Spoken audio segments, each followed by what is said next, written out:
ஜெர்மனியில் பவேரியாவின் பசாவ் நகரில் சமையலறை பணியாளராக பணிபுரிந்த பெண்ணொருவர் சியரா லியோனுக்கு நாடு கடத்தப்பட்டுள்ளார். பணிபுரியும் இடத்தில் நன்கு ஒருங்கிணைந்த நபராக அவர் கருதப்பட்ட போதிலும் இந்த சூழ்நிலையை எதிர்கொண்டுள்ளார். இந்நிலையில் இந்த சம்பவம் ஜெர்மனியில் விவாதத்தை ஏற்படுத்தியுள்ளது. ரூக்கி எனும் பெயர் கொண்ட குறித்த பெண் பல ஆண்டுகளாக அந்த உணவகத்தில் பணியாற்றி வந்தார். வரிகளையும் சரியாக அவர் செலுத்தி வந்துள்ளார். அவர் ஒரு மதிப்புமிக்க ஊழியர் என அவரது தொழில் வழங்குனரும் தெரிவித்தார்.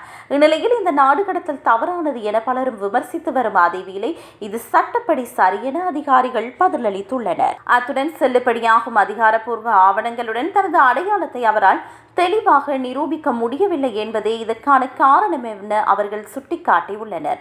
மேலும் ஜெர்மனியில் தங்குவதற்கு வேலை மட்டும் போதுமானது அல்ல என அவர்கள் தெரிவித்துள்ளனர். அதிகாரிகள் தேசிய குடிவரவு சட்டம் மற்றும் நீதிமன்ற தீர்ப்புகளை பின்பற்ற வேண்டும் என்பதால் ஒவ்வொரு வழக்கும் தனித்தனியாக சரிபார்க்கப்படுகிறது. பணிபுரிந்து சமூகத்துடன் நன்கு ஒருங்கிணையும் நபர்கள் தங்குவதற்கு அனுமதிக்கப்பட வேண்டுமா அல்லது கடுமையான அடையாளம் மற்றும் சட்ட தேவைகளுக்கு எப்போது முன்னுரிமை அளிக்கப்பட வேண்டுமா என்பது குறித்து ஜெர்மனியில் இந்த வழக்கு ஒரு பரந்த விவாதத்தை ஏற்படுத்தியுள்ளது.